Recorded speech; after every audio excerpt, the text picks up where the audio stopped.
saya tuh kepengen Ambon kayak Pare. Oke. Ambon seperti Pare agar masyarakat, maaf, anak-anak muda di Ambon ini sudah tidak lagi membuang banyak uang untuk harus ke Pare buat belajar bahasa Inggris doang gitu loh.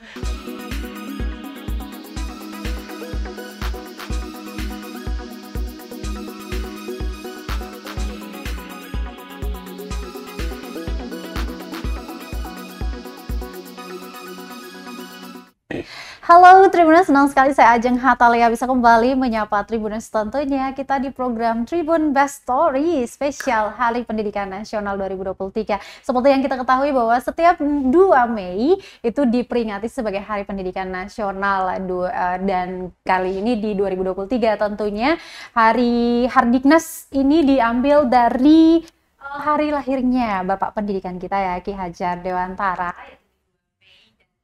Setiap tahunnya untuk terus mengingatkan kita betapa pentingnya dunia pendidikan ini untuk kemajuan suatu bangsa begitu ya, dan selalu mengevaluasi dan melihat kembali hal-hal apa yang sudah dibuat tujuan baik SDM ataupun semua sektor yang ada di Indonesia dari Sabang sampai Merauke. Pada kali ini Tribuners di Tribun Best Story tentunya kita membahas di spesial Hardiknas ini mengangkat lebih spesifik yaitu tentang pendidikan bahasa Inggris.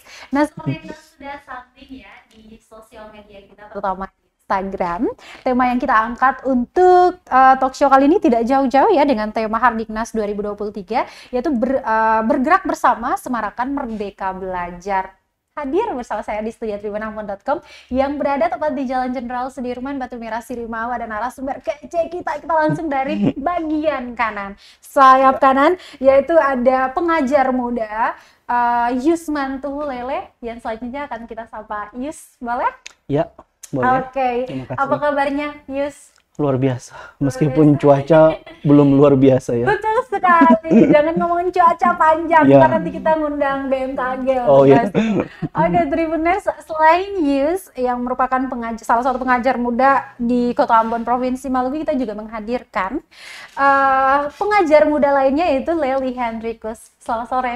Halo. Kok pada tegang sih, padahal kita kan semua kan kemana-mana juga ketemu mereka gitu kan, mau ke laut ketemu, suka berenang sama Yus, kemudian kalau kita mau practice English skill itu bisa sama Lely juga, untuk speaking skillnya. Pokoknya kita diketemukan dalam kesempatan-kesempatan yang keren gitu dan ya, positif, dan tentunya self development itu kita semakin gairah untuk membangunnya karena kita dikelilingi oleh lingkaran-lingkaran yang tadi gitu loh.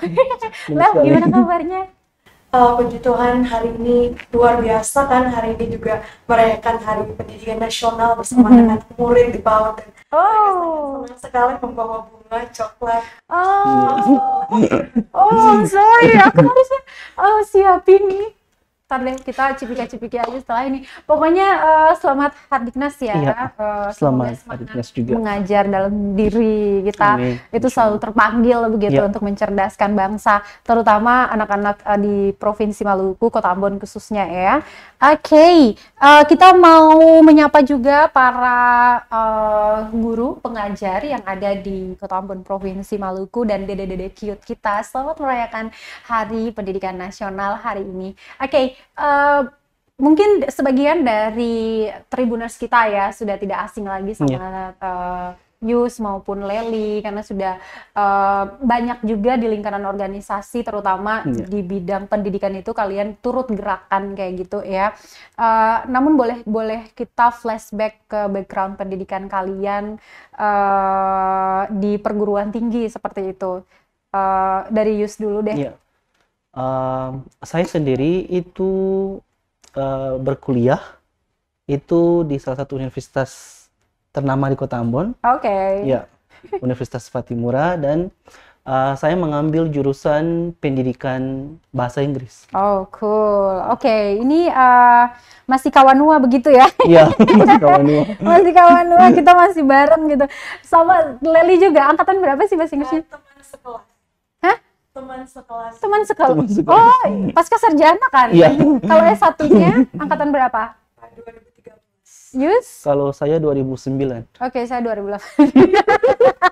Oke, jadi Tribuners, kita bertiga ini di satu departemen untuk S1 ya, dan mereka berdua sekarang sedang melanjutkan S2-nya, mahasiswa pasca sarjana di pendidikan bahasa Inggris juga kan.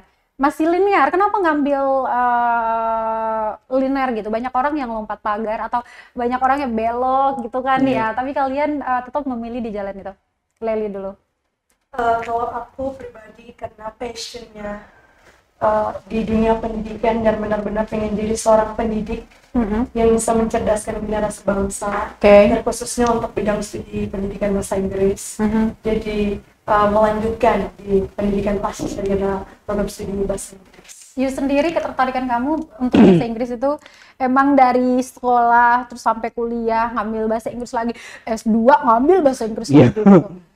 Kalau flashback ya, itu sebenarnya emang tertarik dari dulu ketika SMA, karena ketika SMA itu saya sudah mengambil jalur IPB dulu kalau nggak salah waktu SMA. IPB, SMA dulu ya ada kelas dulu ada namanya IPB, kelas IPB, kan? selain IPA atau IPS. IPB itu adalah ilmu pengetahuan bahasa, di mana kita fokus untuk belajar bahasa, dan sebenarnya untuk menghindari matematika dan kimia ya.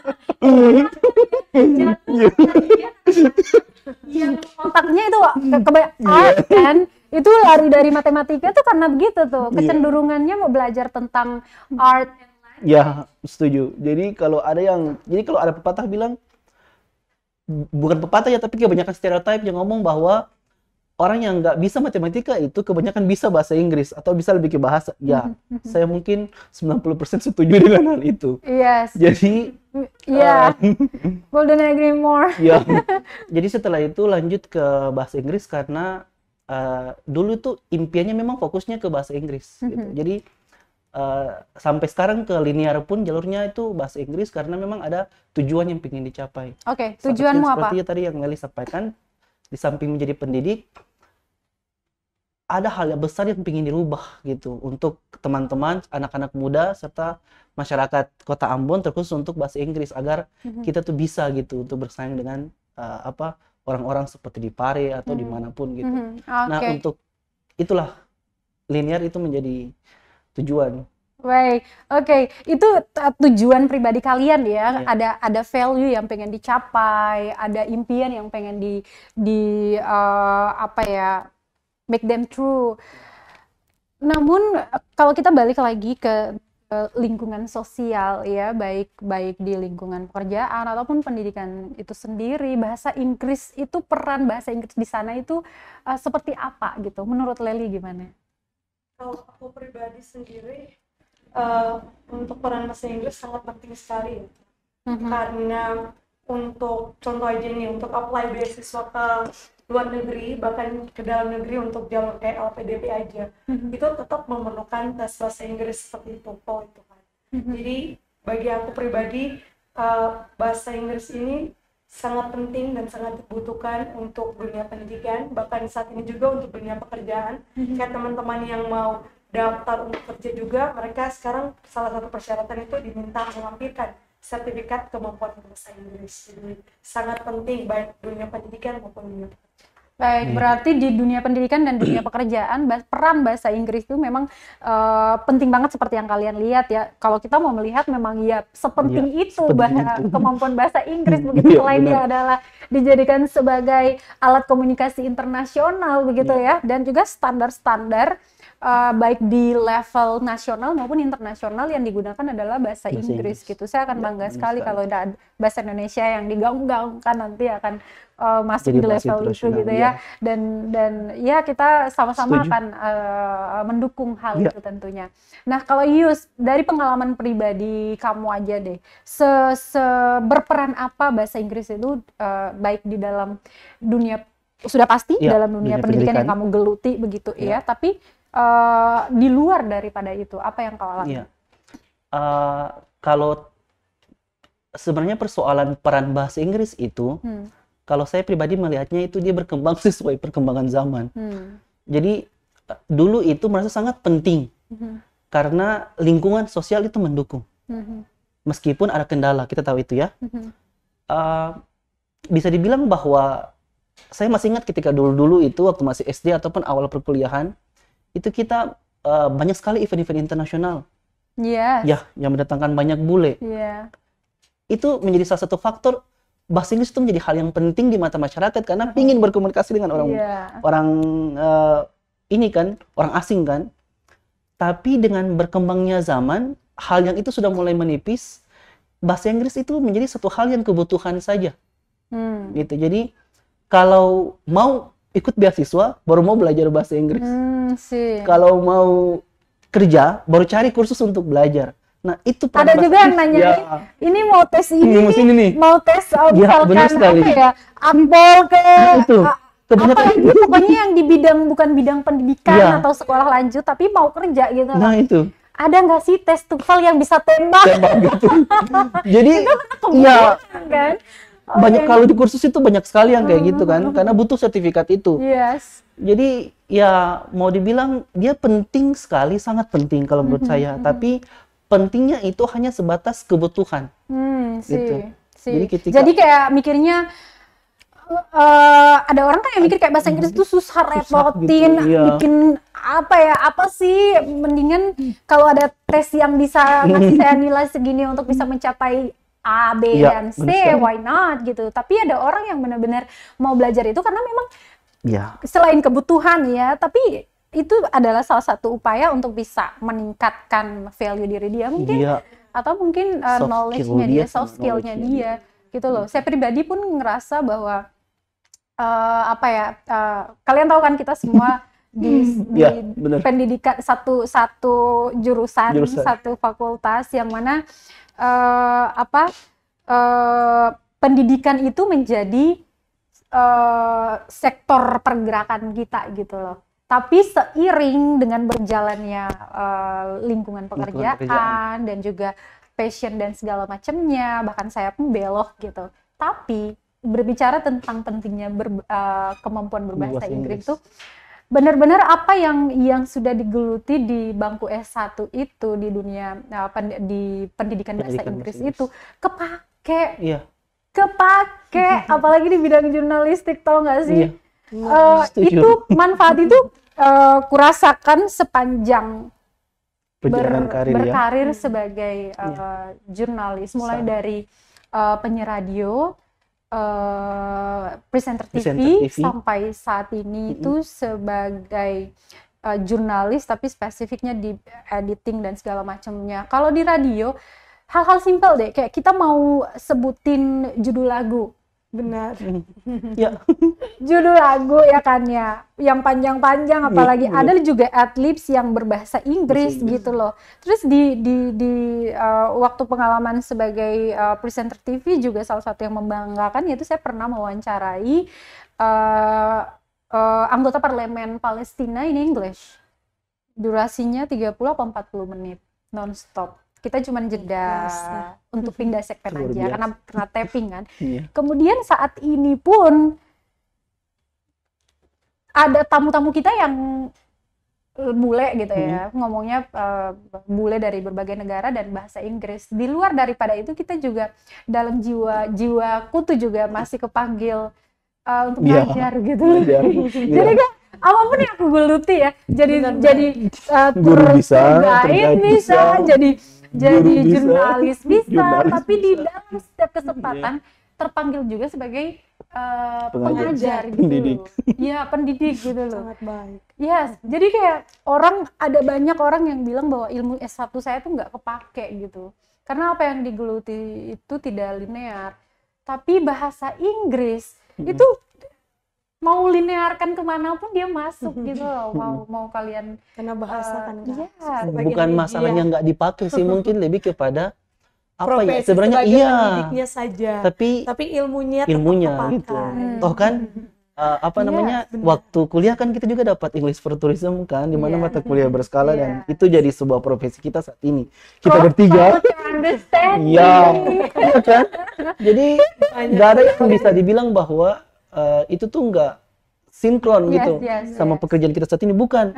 Mungkin kita sudah melalui masa itu gitu. Dan apakah itu berarti bahwa kita yang anak bahasa Inggris Unpad itu luar biasa multitasking gitu Yes. karena Ya, betul. kebanyakan dari kita tuh Multi talent. multi talent ya, Karena itu tadi ya bisa kemana-mana kemana-mana gitu. gitu. Luar biasa sih kalau kita mau Ya. melihat di perjalanan itu. Dan coba deh ingat-ingat lagi, kita flashback lagi di zaman kuliah S1 itu, mereka yang mantan calon pasca sarjana itu ada mata kuliah apa sih yang menjadi favorit kalian? Dari sekian banyak. Kalau aku sukanya speaking. Oke, why? Karena kan speaking itu tuh enak banget gitu kan, kayak direct aja kita udah ngomong udah ada nilai. Kalau writing kan masih kayak perlu baca banyak hal dulu, terus kita harus nulis lagi, belum di brainstorming, outlining sampai ke draft-draft gitu kan. It's quite complicated kan. Tapi kalau untuk speaking kan kayak udah ada topik, question number 1, oke, come on, raise your hand. Iya. Oke, Yus apa? Kalau saya mata kuliah yang paling suka itu linguistik. Kupikir kamu mau nyebut writing langsung. Enggak berani. Writing itu kayak mata kuliah paling gitu kan ya. Terus Mohon maaf. kenapa? Yes sir. Jadi linguistik itu satu hal yang menarik mungkin karena kecintaan saya akan bahasa juga. Terus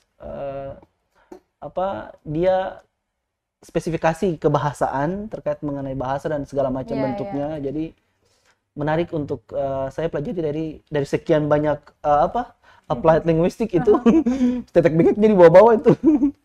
Tapi linguistik itu asik loh. Karena kita belajar gimana menyampaikan sesuatu, how to sound the word, apalagi ya, gimana sebuah bunyi itu bisa dihasilkan, dan bahkan baby language pun kita diajarin begitu. Psycholinguistik ya. Iya, psycholinguistik itu keren sekali. Tapi berbicara tentang bukan kesukaan sih, mata kuliah favorit lah ya. Di zaman itu sih saya speaking, meskipun ketika kuliah itu kita dengan segala ketakutan kita untuk berbicara dalam bahasa Inggris. Saat itu sih saya menyadari bahwa untuk tampil dan untuk berbicara di depan umum itu salah satu kemampuanku gitu loh. Tapi speaking in English itu salah satu challenge buat aku, yang dimana saat itu harus gimana sih caranya untuk bisa overcome this issue in myself. Jadi saat itu dalam proses pembuatan skripsi pun aku ngambil skill speaking. Itu challenge, jadi kayak lu berani-beraninya ngambil speaking untuk dijadikan judul skripsi gitu loh. Jadi kayak sekali menyelam, sekali berenang, nyelam, minum air gitu ya. Jadi supaya bisa mempelajari tentang seluk-beluk speaking in English, apa yang membuat seseorang itu takut berbicara, kemudian apa yang membuat orang itu berbicara dengan kosakata yang sangat terbatas. Menarik ya. Iya. Menariknya bahwa mampu untuk bisa overcome the weakness, terus bisa try to dig in and find it out kenapa gitu dengan keterbatasan ini. Istilahnya kayak macam seperti berani untuk sadar akan kelemahan diri dan tahu dan berani untuk membuka itu dan mendik lebih dalam terkait mengenai itu challenge itu luar biasa, itu menarik sekali. Dan bisa melewati proses itu tuh salah satu yang luar biasa, bahwa kamu bisa menantang diri kamu sejauh itu. Setuju. Dan bisa mengukur. Orang lain mungkin di luar tidak bisa melihatnya dari luar ya, tapi kita myself itu bisa mengukur sejauh mana dari proses ini ke proses ini itu apa yang udah dilangkahi gitu loh. Setuju. Dan apa yang dilewati dengan tapi tidak tuntas, ya kita balik lagi dan harus belajar tentang hal itu. Dan luar biasa sih pengalaman itu. Thank you untuk dosen pembimbingku Melinda yang sudah dorong banget untuk masa-masa itu. Terbaik sih mereka. Terus dari pengalaman itu ya, kalian ngambil di pasca sarjana masih di jalur yang sama begitu. Sejauh ini challenge-nya seperti apa? Wow. Ayus dulu kali. Pasti kan orang takut gitu kan, bahasa Inggris S1 aja tuh udah mau bikin botak gitu kan ya. Terus kalian masih maju di S2 kayak orang liatinnya tuh kayak Otak kamu masih bisa gitu ya? Otaknya masih bisa gitu ya? Saya pribadi melihat itu sebuah tantangan di mana mampu untuk melihat di mana batas kemampuanmu untuk bisa melangkah maju. Karena kita tahu kan bahwa yang ngajar juga kan dosen kita. Iya kan? Cuman ada perbedaan sistem. Ya kita tahu kan S1 dan S2 kan pasti beda. Cuman memang dia menyenangkan. Kalau saya pribadi bahasa Inggris pasca sarjana itu sangat menyenangkan. Cuman memang bobot apa ya istilahnya, bobot tugasnya, assignment-nya itu yang mungkin berbeda dengan S1 karena ada tuntutan-tuntutan tertentu yang gimana kita tuh kan S2 gitu. Kita harus mampu untuk menjawab tuntutan itu. Kita harus mampu untuk bisa melewati batas itu.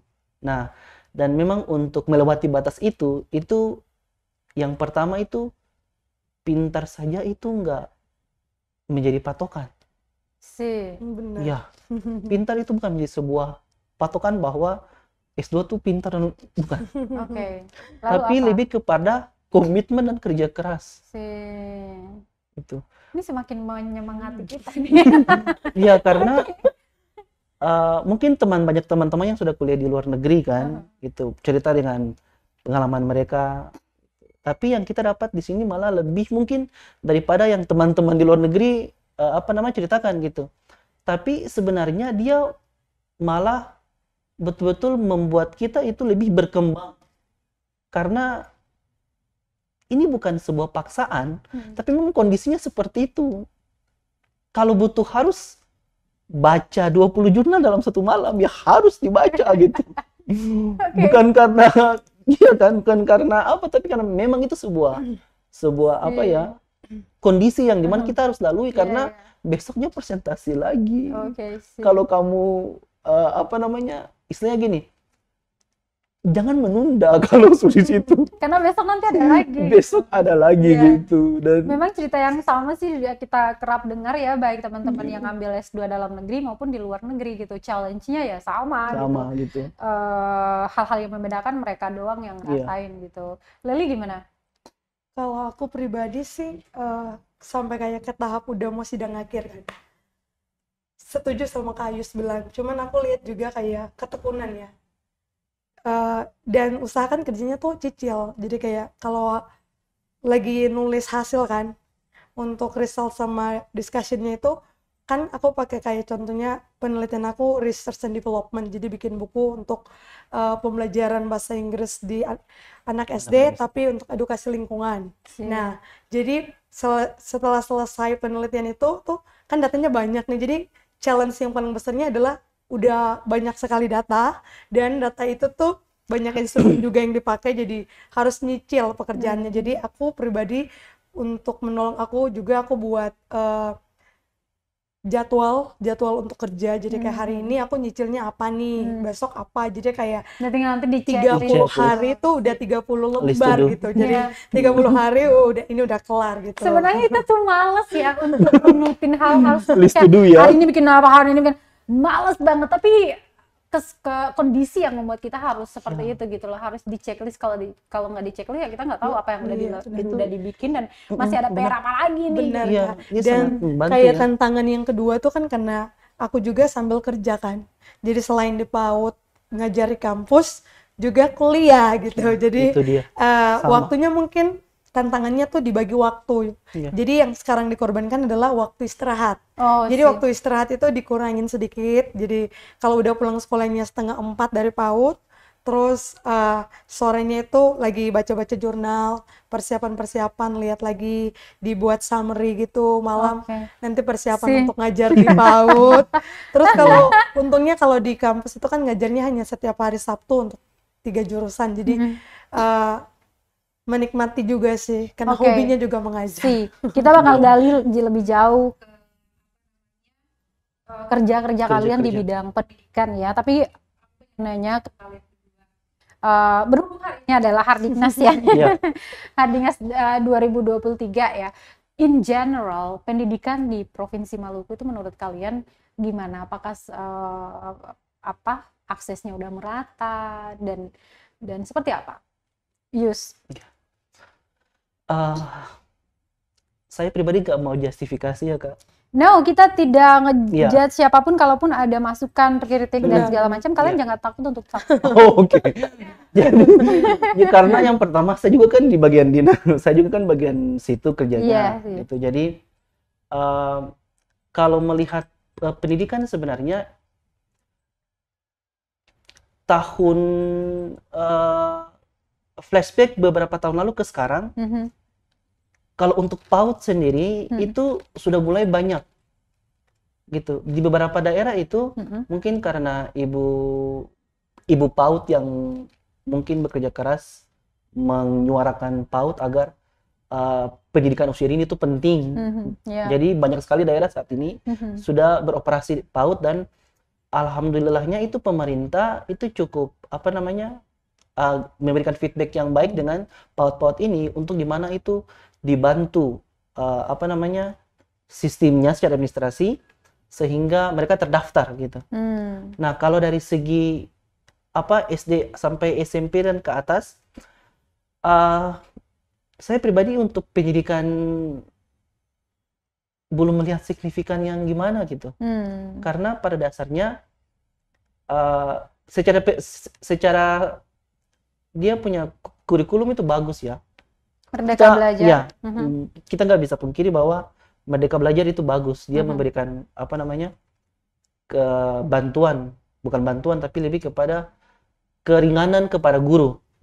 Itu untuk bisa menghandle dengan proyek yang ya kita tahu bersama seperti BPL, PBL Project Based Learning, dan itu membantu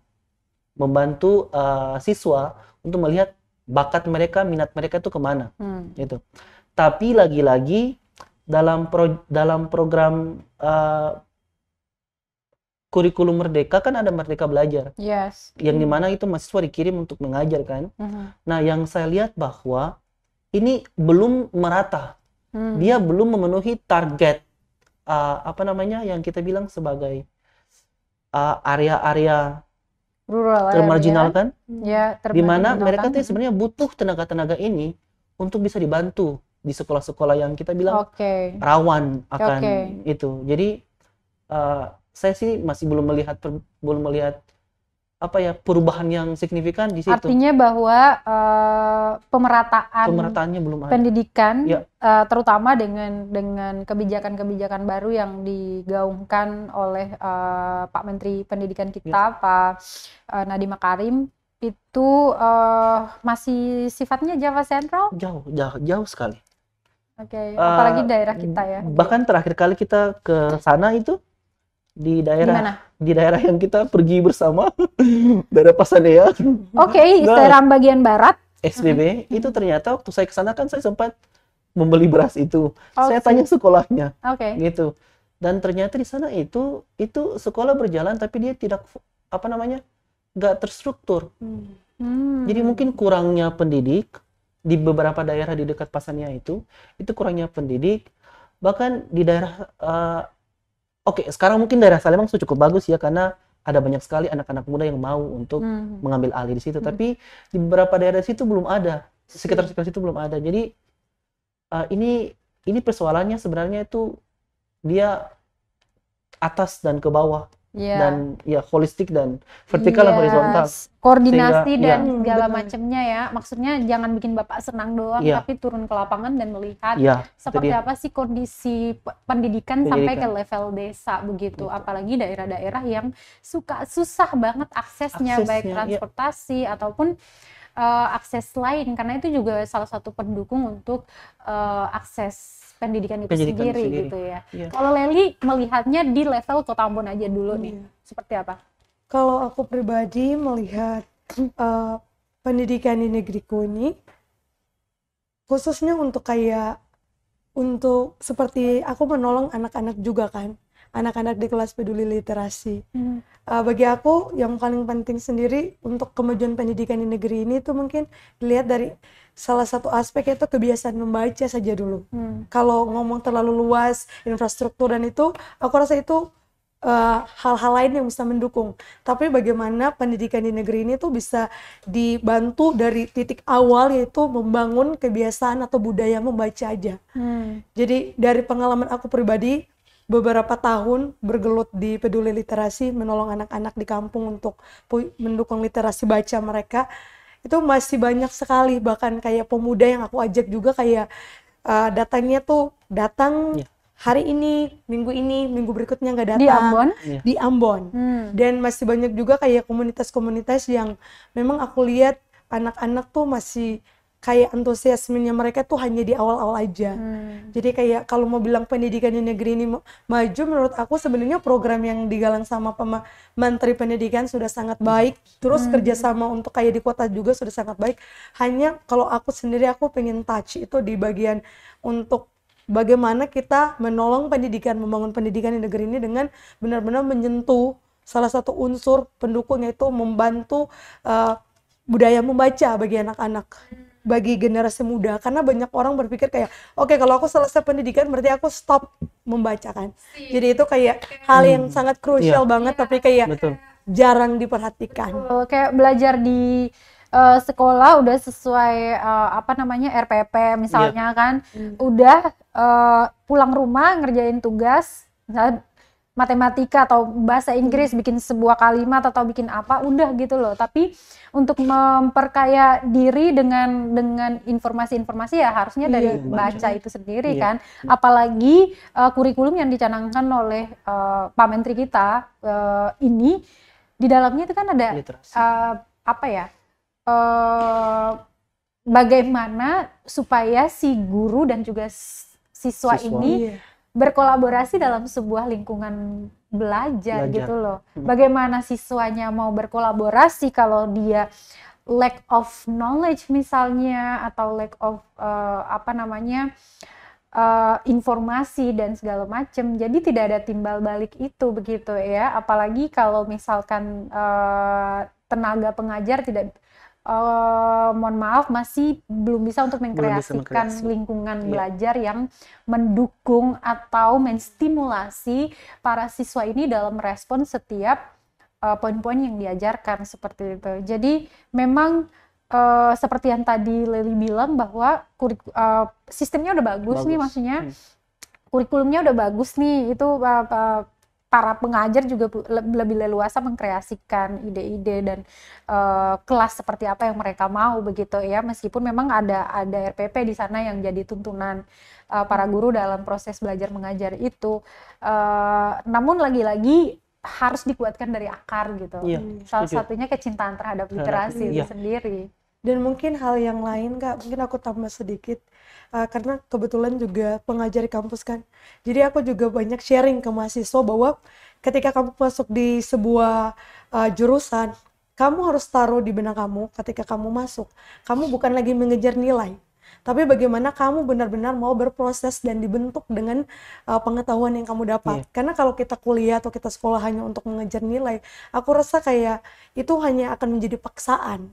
Jadi kembali lagi, aku dan teman-teman guru kami di PAUD, kami sekarang belajar untuk menolong anak-anak murid kami mencintai dunia pendidikan, mencintai dunia sekolah, mencintai bermain sambil belajar. Dan bagi kami, nilai itu hal yang bisa saja ditingkatkan dengan sangat mudah. Yang penting anak-anak itu cinta dulu belajar, cinta dulu sekolah, cinta dulu sama kebiasaan-kebiasaan membaca. Menurut aku itu hal-hal esensi yang harusnya kita dorong dari awal. Kupikir itu soft skill yang harus diasah begitu ya, untuk bisa imbangi antara akademik dan juga bagaimana kamu bisa menyesuaikan diri kamu dengan lingkungan akademik. Itu ya harus memiliki soft skill yang tadi gitu ya. Kamu punya keinginan untuk mau berproses, keinginan untuk berbaur dengan teman-teman misalnya, keinginan untuk mencari informasi sebanyak-banyaknya. Itu yang menjadi nilai plus dan juga pendukung dari self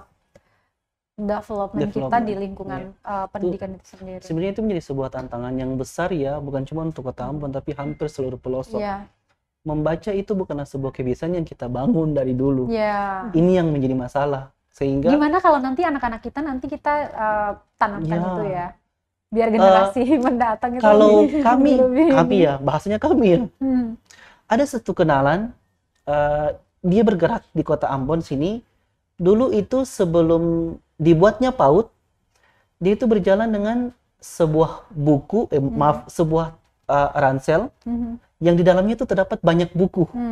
Dan dia berjalan di satu desa, itu dia berkumpul dengan anak-anak dan suruh anak-anak untuk baca. Ada buku bagus nih loh, buku cerita anak-anak. Nah, kebiasaan itu berlanjut sampai suatu ketika di daerah itu menjadi sebuah PAUD. Itu salah satu kegiatan yang... Boleh disebutin namanya siapa? Di mana?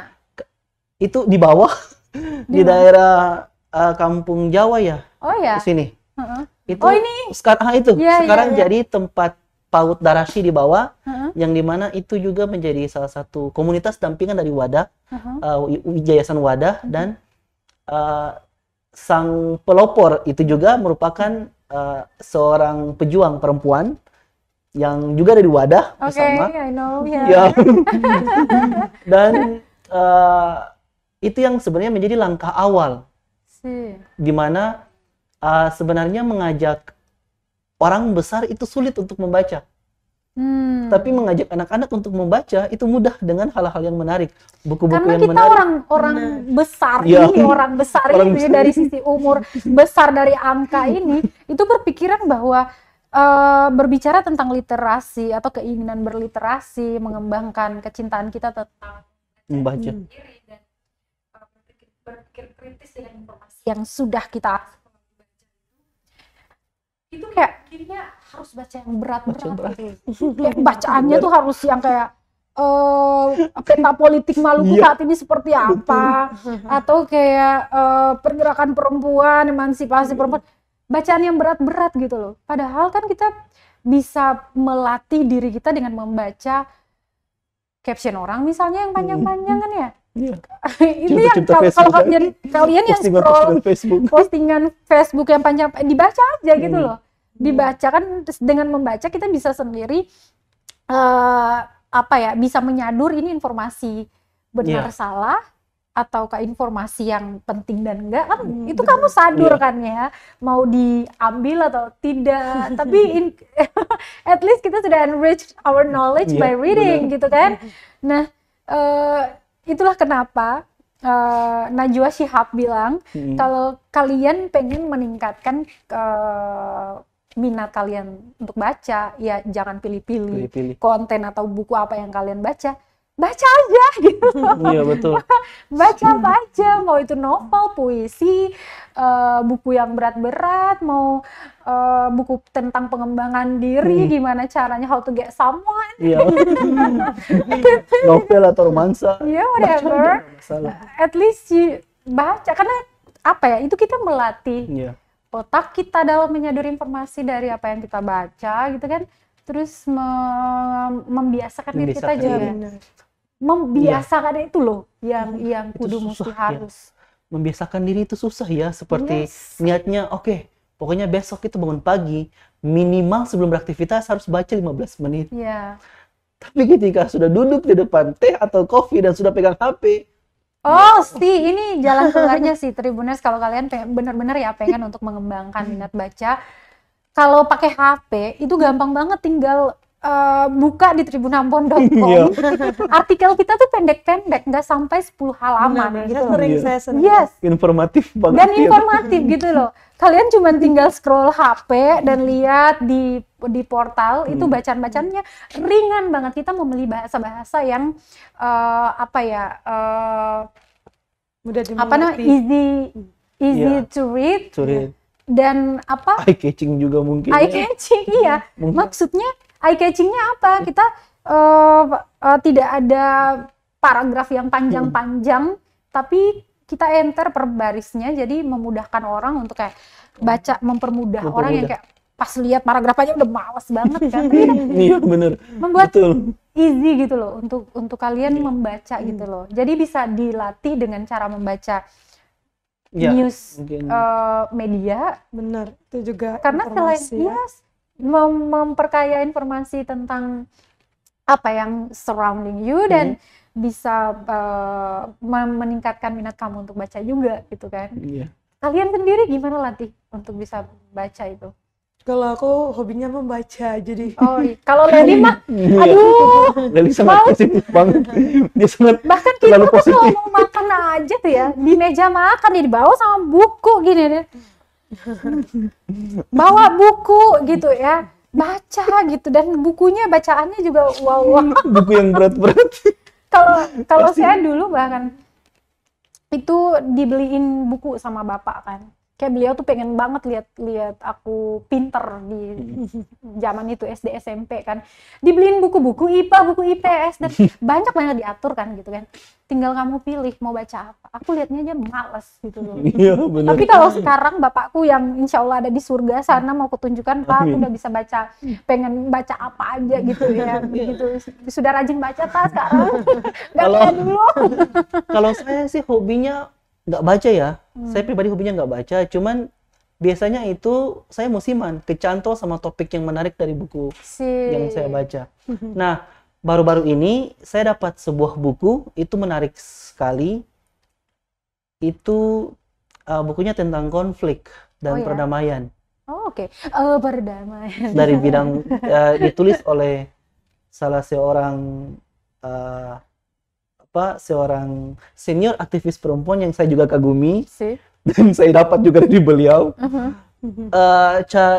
Beberapa orang yang dekat dengan beliau juga dapat, seperti Cha Insani dan lain-lain. Dan itu penulisnya? Namanya Zakiyah Samal. Cak Kiki ya? Iya. Kita dapat bukunya gratis dan asli itu. Dapat tanda tangannya. Cak Kiki ya? Aku juga mau dong yang ada parafnya. Itu bukunya bagus sekali, kisah tentang perjuangan perempuan kan di masa itu, di masa konflik. Dan sangat orang bilang mungkin karena pernah nggak baca buku tapi itu seperti kita mengalami halnya itu sendiri. Dan kita seperti baca buku itu seperti audiobook. Jadi buku itu tuh bisa tentang pengalaman. Pengalaman pengalaman banyak sekali dalam perempuan. Jadi kita into it. Ya, jadi sekarang kan seperti dia yang berbicara ke kita bahwa itu begini. Oke. Sangat menarik. Jadi pengen baca buku itu. Jadi Ca, nanti kita minum dulu deh. Oh ya. Lanjut lagi. Sorry. Nah, balik lagi ke bahasa Inggris ya. Kalau kalian melihat ya di lingkup pendidikan di Kota Ambon, Provinsi Maluku, untuk akses belajar bahasa Inggris aja tuh sulit nggak sih? Kalau aku di zaman-zaman itu sulit, Pak. Leli dulu deh. Kalau aku pribadi sebenarnya untuk akses, kalau di Unpati ya, itu sudah banyak sekali. Contohnya kami punya American Corner dan juga Australia Corner. Jadi itu dua corner yang memang membantu mahasiswa dan juga masyarakat umum yang ingin meningkatkan kapasitas berbahasa Inggris. Hanya mungkin kendalanya bagi teman-teman yang udah bekerja mungkin ya. Karena itu sesuai dengan jam kampus, jadi hanya dari jam 9 pagi biasa dibuka aksesnya sampai pukul paling lama itu jam 4 sore udah tutup. Untuk dunia kampus. Tapi kalau untuk di sekitar aku lihat untuk akses belajar berbahasa Inggris sendiri ataupun training sebenarnya banyak juga sih Kak, kayak kursus-kursus yang dibuka. Cuma mungkin perlu lagi bagaimana menolong teman-teman yang lain untuk itu dia. Kalau tempat belajar. Kursus, memang kursus ada kan, banyak kan. Tapi itu accessible nggak untuk semua orang gitu kan? Nggak semua orang can afford iuran misalnya gitu kan. Nah itu yang mau kutanyain ke kalian berdua ya. Apakah kalian juga membuka kesempatan-kesempatan itu biar adik-adik misalnya yang pengen belajar bahasa Inggris tapi mereka tidak punya akses ke sana gitu loh. Betul. Artinya bahwa kalian membuka itu ada yang cuma-cuma tidak, ataukah berbayar tapi kayak affordable gitu loh buat siapa aja yang pengen belajar bahasa Inggris. Yus? Itu sebenarnya menjadi sebuah tantangan besar ya kalau untuk kami yang sebenarnya bergerak di ya bisa dibilang bidang usaha tersebut. Ya. Kenapa? Ada satu kebiasaan yang sebenarnya itu kurang bagus. Misalnya? Di sosial kita di Kota Ambon ini. Kita kalau diberikan gratis itu semena-mena. kita mau datang ikut suka, mau nggak datang juga nggak masalah. Tidak ada pertanggungjawaban di situ. Oke. Tapi kalau diberikan terlalu mahal, itu dia tidak menyentuh masyarakat yang sosial menengah ke bawah, gitu. Sehingga kalau saya pribadi itu saya mengambil jalan tengah. Saya mengambil jalan tengah itu dengan mengorbankan banyak hal ya, karena meng-hire guru juga kan dibayar, meng-hire isu juga kan dibayar, gitu. Dan itu menjadi salah satu solusi yang mungkin bisa saya tawarkan gitu, bahwa ada loh, kita itu seminggu berapa kali, contoh seminggu 3 kali, seminggu 4 kali itu, dan kalau hitung per bulan kan bisa mungkin 12 kali pertemuan gitu satu bulan, dengan cuman bayar sekitar 80.000 atau 100.000. Itu berapa persen dari harga normalnya? Kalau mau dihitung dengan kalau mau kita matematikain dengan kalkulasi dengan harga yang normal sekarang, harga normal untuk kursus yang sebenarnya terakreditasi itu untuk bahasa Inggris untuk general itu dia sebenarnya bisa sampai 200 dan 250. Itu 1 minggu bisa 2 kali atau 3 kali. Semahal itu. Jadi memang kalau mau tanya terkait mengenai yang tadi kakak bilang sebelumnya, bahwa kalau waktu zaman saya kan itu mahal banget kan. Nah, bahasa Inggris gitu susah, aksesnya susah. Bahasa Inggris itu kan menjadi hal yang luks dulu. Dia seperti sebuah hal yang sulit untuk digapai oleh masyarakat menengah ke bawah, gitu. Tapi seiring berjalannya waktu, banyak komunitas yang berjalan, komunitas yang menyediakan untuk belajar bahasa Inggris. Tapi komunitas itu sebenarnya kan butuh komitmen. Nah, yang komitmen mungkin adalah anak-anak yang tadi saya bilang di pembahasan awal, yang punya goal atau kebutuhan itu. Mereka akan mengejar itu. Tapi kalau anak-anak yang mohon maaf kayak macam mungkin anak-anak SMA, SMP, mereka belum melihat itu sebuah kebutuhan.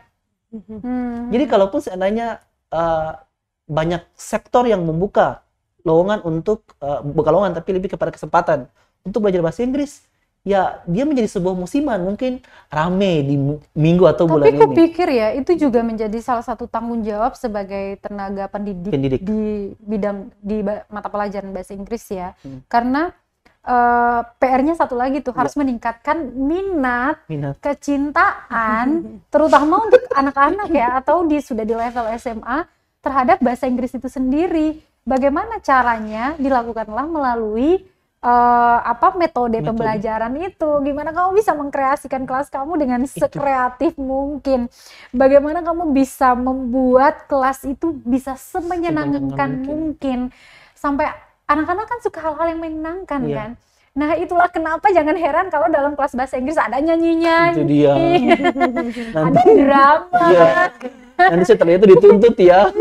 Masuk KDKI enggak? Kalau dia nyanyi terus itu permasalahannya gitu. Iya, kalau itu kan wadah yang kamu sediakan, istilahnya pusat kursus bahasa Inggris ya. Namanya apa? Namanya Equal English Course atau EEC. Equal English Course. Nanti akan kutanyakan lagi terkait nama itu. Leli sendiri gimana pergerakan kamu? Kalau aku pribadi kan sebelum pindah ke Telake dulu di HTW, aku buka kelas bahasa Inggris untuk anak-anak juga, itu gratis. Jadi mereka selalu datang belajar di aku 1 minggu 1 kali. Terus setelah pindah di sini, cara aku menolong mereka, kebetulan aku pernah diminta bantu untuk jadi koordinator bahasa basudara. Jadi bahasa basudara ini salah satu, mau dibilang yayasan juga seperti yayasan, tapi lebih tepatnya kayak forum yang mengkoneksikan anak-anak Maluku yang ada di luar negeri dengan anak-anak Maluku yang dalam negeri untuk belajar bahasa Inggris secara gratis. Dan kemarin itu sempat handle tiga kelas. Aku bantu koordinator untuk anak-anak di negeri EMA, di kampus Politeknik. Mereka banyak sekali yang seperti tadi Kak Yus bilang, kalau sesuatu yang gratis walaupun udah berstandar internasional ya, pengajarnya stay di luar negeri, pengalamannya lahir tapi mereka tuh 12 meeting untuk 3 bulan, mereka tuh hanya hadir paling maksimal itu 5 meeting aja. 7 meeting berikutnya aku tuh harus call one by one, satu per satu kayak gitu. Padahal aku pribadi kayak, oh God, kalian tuh dapat gemes banget ya. Kayak udah gratis, nggak berbayar, setelah itu ada sertifikatnya yang dipublikasi langsung oleh bahasa saudara. Sementara ya ada orang-orang di luar daripada yang kita jangkau tadi dengan kesempatan gratis ya. Itu ada orang yang serius pengen bayar iuran yang mahal gitu loh. Istilahnya private kan, yang mahal per bulannya, yang dimana kamu hanya fokus ngajarin dia doang tuh. Seorang tuh dengan ada tujuan-tujuan tertentu selama masa belajar berapa lama. Itu dengan biaya yang nggak sedikit gitu loh, memakai. Betul. Kalian kan bahkan pernah dipakai untuk private teacher kan, dan itu bisa dibandingkan dengan pergerakan kalian di luar situ, apalagi aksi sosial kayak gitu ya, dengan senang hati mau volunteering yourself untuk tingkatkan kemampuan berbahasa Inggris, yang kita melihat bahwa ini bibit-bibit kedepannya kalian tuh bakal butuh ini untuk pengembangan baik di potensi pendidikan kalian sendiri ataupun lingkungan kerja gitu loh. Jadi ini gimana cara ngasih taunya ya? Tantangan terbesar ya. Karena gemes banget ya. Istilahnya saya juga pernah dulu bersama teman-teman juga yang equal itu kita buat bahasa Inggris gratis juga. Itu di Stein lokasinya. Itu awal yang ikut itu banyak, tapi awal saja. Sisanya itu kita harus menunggu. Ini datang nggak? Mereka datang nggak? Gitu. Oke. Itu situasi yang dihadapi ya. Jadi gemes. Gemesnya nanti pas di ujung-ujung ketika dokumennya dibutuhkan, itu dia. Baru deh. Ada nggak sih sertifikat yang tembak? Kok gila? Bisa nggak? Bisa nggak? Saya beberapa saat yang lalu itu dapat beberapa telepon terkait mengenai permintaan sertifikat yang sama gitu. Karena mungkin karena alhamdulillah lembaga kita sudah legal kan. Oh, jadi bisa tes TOEFL? Oh, no. Untuk tes TOEFL-nya, untuk tes TOEFL-nya mungkin nanti masih kita bekerja sama dengan lab bahasa untuk British Council English Course, biar nanti bisa kita partner untuk tes TOEFL. Oh itu oke. Gitu. Jadi ada beberapa orang mungkin karena pengen tes polisi atau tes tentara, akpol dan lain-lain, jadi langsung tiba-tiba, Pak bisa nggak Pak bisa nggak beta bayar? Saya bayar gitu mah, saya bayar segini gitu. Saya bilang bukan masalah bayarnya gitu, karena ini nama yang dipertaruhkan gitu. Dan memang tidak bisa gitu karena sertifikat itu juga nanti diuji keasliannya gitu loh. Benar. Gimana sampai kamu tesnya di mana, lembaga itu diakui ataukah tidak, kemudian nilainya sudah sesuai dengan standarnya atau belum. Kemudian nanti mereka cek dan recheck gitu loh di lembaga yang kau tes gitu. Sementara di Kota Ambon sendiri pun yang masih diakui cuman punya Unpati. Dan di nasional kalau kalian mau ada Magenta dan lain-lain itu. Benar. IELTS bahkan nggak ada tuh di sini. Itu kalau IELTS ada mungkin ya Allah, itu udah ramai mungkin orang minta untuk buat. Tapi di Aussie Banget Corner itu udah prediction tesnya. Oh ya, udah mock test ya. Ada mock tesnya itu langsung sama. Tapi tetap money juga ya. Karena saya pernah tanya untuk berapa sekali tes mahal. Untuk IELTS mahal berapa? Maksudnya mahal ataupun murah itu kan tergantung orang-orang ya. Tapi kalau di level kita bilangnya mahal gitu. Berapa juta, Pak? 2 juta. Untuk IELTS dan itu tidak tes di sini. Iya. Siapkan tiket kamu dan berangkat ke mana? Udah hampir 3 juta kalau untuk IELTS. Hampir 3 juta. 2.900.000 ya? 2.900.000. Taruhlah 3 juta. Iya, 3 juta IELTS ya. Jadi kalau mau yang paling dekat itu di Makassar, silahkan kalau mau ke Makassar. Punya Anda sudah expired. Punya saya sudah expired. Saya dari 2017, bayangkan. Expirednya kemarin ya, tahun kemarin ya. Tahun kemarin. Saya 2017, udah expired. Udah expired. Udah nggak bisa lagi. Jadi kalau mau ya bayar lagi ya. Iya. Oke. Nah, ini yang mau aku tanyakan lagi. Seperti Yus yang kamu mengambil jalan tengah untuk membuat para pendidik ya, terutama di bidang bahasa Inggris ini affordable, accessible, inclusive, itu dengan cara mengambil jalan tengah tadi ya. Kemudian Lely juga di beberapa kesempatan membuka kursus gratis dan saat ini pun ada di dunia pendidikan formal juga. Apa sih yang bikin kalian ada di jalan ini dan konsisten begitu? Selain daripada yang sudah kalian sebutkan di awal tadi. Silahkan Lely. Kalau aku pribadi karena punya kesadaran diri sendiri bahwa bahasa Inggris itu sangat penting, bukan hanya untuk kayak mau jadi guru bahasa Inggris, tidak, tapi kita mau kemana-mana sekarang juga kayak di sosial media aja udah berbahasa Inggris, teman-teman mau komunikasi juga udah berbahasa Inggris. Jadi bagi aku pribadi ini sebuah kebutuhan. Jadi bukan kebutuhan yang didasarkan atas permintaan, tapi ini benar-benar pure kebutuhan diri kita. Aku sepakat sih sama ini sih. Apa yang dipikirkan Lely itu juga yang dipikirkan aku tuh. Misalnya kayak kita dengan segala aktivitas ya, apalagi diriku yang tidak linear dengan pekerjaanku, maksudnya tidak linear mentok pendidikan gitu kan ya. Tidak setiap hari belajar bahasa Inggris, karena ini kan belajar bahasa Inggris kan bahasa orang kan ya. Jadi kalau kita udah vakum ya pasti dia turut menurun kemampuan kita. Itulah kenapa sertifikat IELTS dan TOEFL itu ada masa kadaluarsanya. Nah itu dia untuk mengukur kemampuan kita dari tahun ke tahun fluktuasi itu banget. Seperti apa gitu. Kemampuannya fluktuasi. Kalau aku mengambil kesempatan misalnya ngajar private, itu selain daripada cuan-cuan, itu juga ke diri sendiri sih, kayak belajar juga. Belajar juga. Kemudian jangan sampai dia tuh hilang. Gitu loh. Sama.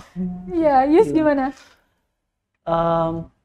Saya sebenarnya nggak jauh beda ya dari kakak sama Lely, karena posisinya gini, saya tuh udah kuliah mahal untuk ini, saya nggak mau ini hilang.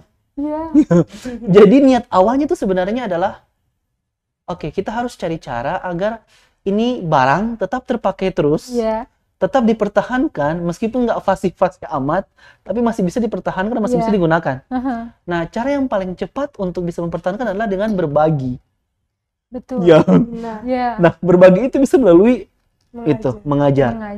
Bisa melalui komunitas, tapi paling cepat adalah mengajar. Karena gini, kita di lingkungan, terutama di kota Ambon ya, meskipun kadang ya kamu bisa bahasa Inggris, kita bisa bahasa Inggris, tapi di daily conversation kita jarang untuk menggunakan bahasa Inggris, terutama English academic English ya. Kayak gitu. Jadi gimana nih kalau kita bukan bangku cakar sendiri untuk mempertahankan skill yang ada di bahasa Inggris itu sendiri. Sebenarnya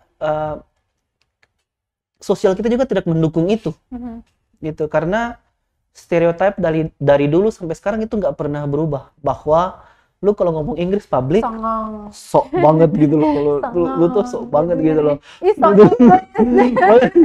Padahal sebenarnya kalau kita mau menutup telinga dari beberapa orang itu, banyak orang yang mengapresiasi, gitu. Saya mungkin kita punya pengalaman di kursus itu bikin sebuah event di bawah, lantai bawah. Kita bikin event itu, kan tahu betapa mahalnya ini tempat kalau disewakan. Nah biasanya kan kursus kita tuh kalau buat event itu nggak pernah mengeluarkan banyak uang, nggak pernah uang itu keluar gitu. Bagaimana caranya tetap bargaining terus advokasi, kalau kita bisa tetap pakai tempat dan kita bisa tetap perform, gitu. Saya ngomong sama manajernya di bawah, gitu. Ini kegiatan Mas Inggris begini. Ternyata beliau sangat tertarik. Padahal kita sudah pesimis dari awal. Bisa nggak diizinkan gitu? Bisa nggak diizinkan? Padahal pas waktu ngomong terkait mengenai bahasa Inggris, wah ini keren nih karena baru pertama kali. Anak-anak mau perform di sini dengan segala macam drama dan lain-lain. Nah, terus yang menariknya itu karena pengunjung itu nggak pergi. Dari kita pertama kali datang sampai kita terakhir itu mau pulang malam, itu baru beliau pulang sama-sama. Jadi beberapa pengunjung di sini. Nah itu bisa jadi sebuah indikator bahwa ternyata masih banyak gitu loh orang yang masih melihat bahwa ini bukanlah sebuah hal yang tapi ini sebuah hal yang keren gitu loh. Bahasa Inggris tuh keren loh. Jadi bicara saja di depan umum, kenapa harus takut bahwa kita ngomong orang bilang kita tuh sombong? No. So English. Dan ini so juga, jaksel. tapi ada orang-orang yang punya mental judgment. Ya, setuju. Karena merasa dia itu yang membuat orang kemudian pesimis untuk ngomong di publik in English gitu ya, karena begitu ngomong dia udah dijudge duluan nih. Grammar kamu salah, bukan salah pengucapannya kamu salah, sok-sokan padahal pengucapannya aja salah gitu loh.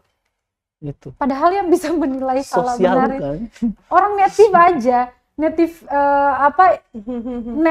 native language aja, yang dimana aku sudah sering ketemu sama bule yang mau dari berbagai negara gitu ya, mereka ke Ambon dan mereka mendengar kita ngomong dalam bahasa Inggris itu apresiasinya luar biasa. Mereka nggak autocorrect, tapi mereka mendengarkan dan mengerti. Intinya adalah mereka mampu berkomunikasi dengan kita dengan menggunakan bahasa Inggris yang mana mereka sendiri tidak memahami bahasa kita gitu loh. Poin plus kita adalah kita bisa bahasa Inggris dan itu mereka melihatnya sebagai salah satu yang wow gitu loh. Iya benar. Jadi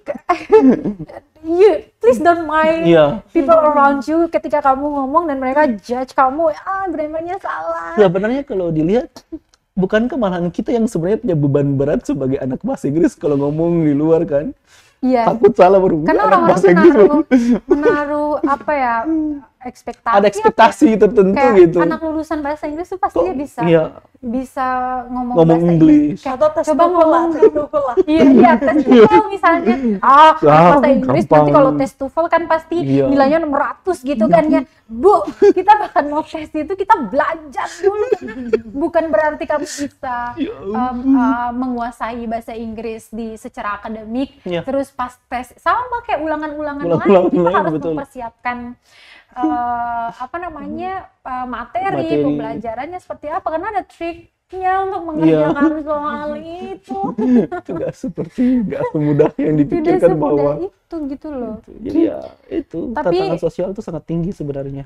Iya, jadi mungkin untuk meningkatkan minat dari pelajar untuk bisa mencintai bahasa Inggris itu sendiri, selain daripada inovasi kreasi para pendidik pengajar dalam kelas melalui RPP-nya dia, itu juga lingkungan juga turut harus mendukung gitu loh.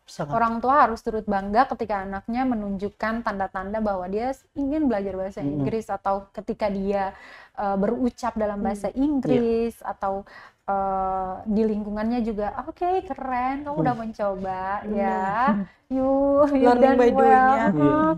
Kasih apresiasi aja gitu loh. Kalau mau korek jangan auto correct, lu jangan auto correct ya dokumen Word gitu ya. Terus kamu salah itu kan.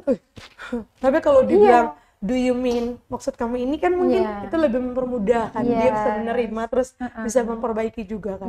Jadi kayak diarahkan untuk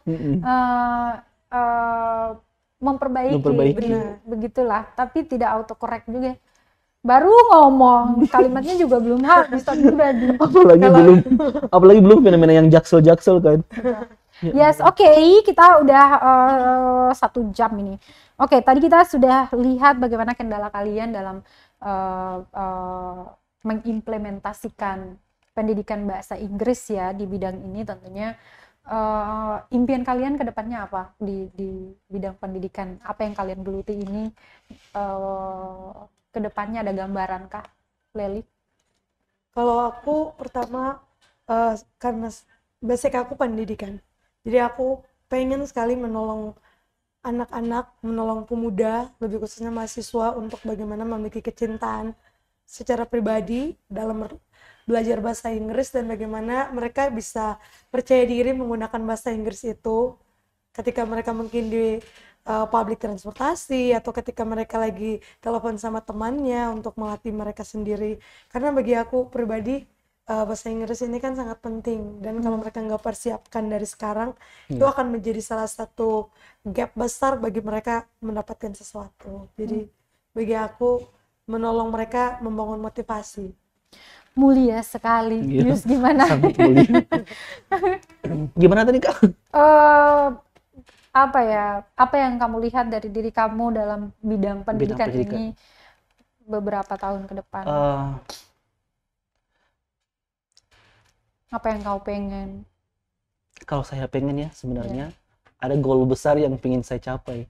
Bukan untuk saya pribadi, tapi lebih kepada membantu banyak anak muda di Maluku, Kota Ambon, untuk lebih bisa mengakses lagi.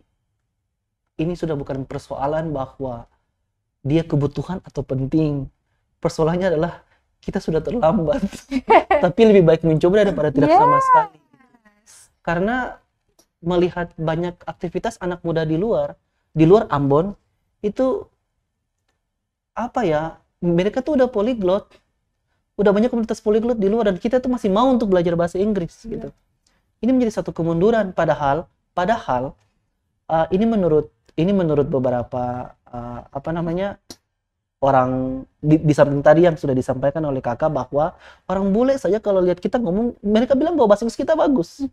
Dan mungkin jumlah orang yang berangkat dari kita untuk sekolah keluar itu cukup besar tiap tahunnya. Jadi mereka selalu bilang bahwa anak-anak timur itu, atau anak timur itu, mereka tuh pintar-pintar bahasa Inggris gitu. Jadi timur sudah termasuk NTT, Maluku Utara, dan lain-lain gitu. Padahal kalau kita lihat sendiri, kalau mungkin karena kita di samping bekerja di bidang pendidikan, kita di samping berkecimpung di dunia pendidikan, kita sambil berkecimpung di dunia bisnis dalam bidang pendidikan, dan juga kita berkecimpung dalam dunia sosial. Jadi ada sebuah persepsi yang terlihat gitu, bahwa ini sebenarnya belum mencapai gitu. Seperti kayak macam kalau mereka bilang kata kita sudah mencapai 90% bagus bahasa Inggris, tapi kita yang berkecimpung di dunia itu bilang, aduh ini belum nih, ini belum loh gitu. Nah karena dengan belum itu, karena kekhawatiran itu, sama seperti tadi Lily bilang bahwa ingin membantu. Nah melalui EEC atau Equal English Course, nah kita juga sebenarnya ingin menunjukkan bahwa bahasa Inggris itu hal yang keren gitu loh. Dengan banyak program yang tampil, puisi, terus pokoknya banyak program yang kita coba lakukan, kita menunjukkan bahwa bahasa Inggris itu keren. Dan kalau kamu bisa berbicara bahasa Inggris, meskipun nggak fasih, kamu tuh sudah keren. Itu sebenarnya hal sederhana yang ingin kita bangun agar anak itu punya minat. Mereka di luar sana tuh bisa lihat bahwa, ternyata bagus ya, ternyata keren ya. Nah, di samping daripada itu semua, impian besar saya adalah Ambon itu, mungkin karena saya pernah pengalaman, saya pribadi pernah memegang program itu di dinas pendidikan, namanya program Kampung English. Gitu. Jadi itu bisa menjadi sebuah patokan bahwa saya tuh kepingin Ambon kayak Pare. Ambon seperti Pare, agar masyarakat, anak-anak muda di Ambon ini sudah tidak lagi membuang banyak uang untuk harus ke Pare buat belajar bahasa Inggris doang gitu loh. Kenapa harus bukan berarti bahwa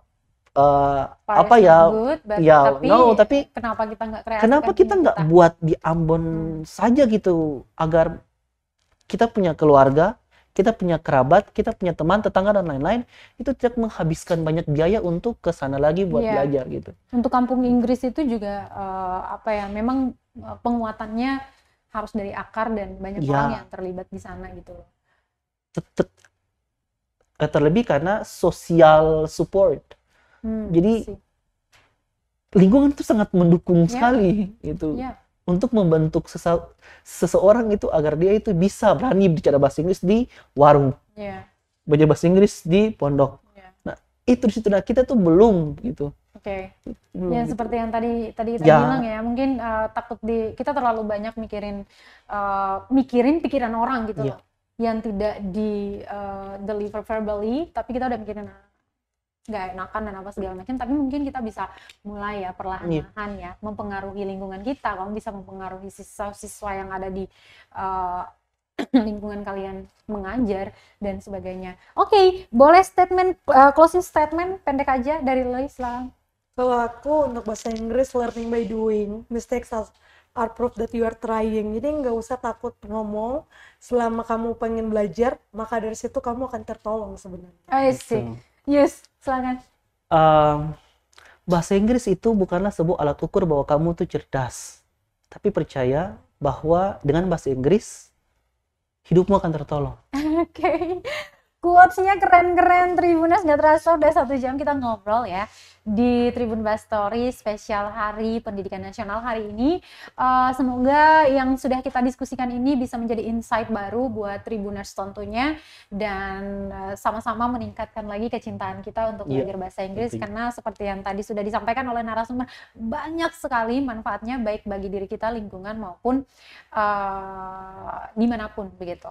Jadi ya, di Hari Pendidikan Nasional semoga pendidikan di Kota Ambon Provinsi Maluku semakin maju, para tenaga pengajarnya semakin sukses ke depannya ya, dari sisi finansialnya. Amin, ya Allah. Kemudian dari pemenuhan diri begitu yang full begitu ya, bisa terimplementasi dengan baik ya, dan pendidikan, terutama pendidikan bahasa Inggris, bisa mudah diakses dan inklusif buat siapa saja.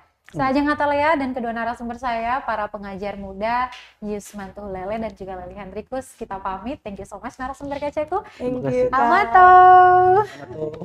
Terima kasih sudah nonton. Jangan lupa like, subscribe, dan share ya.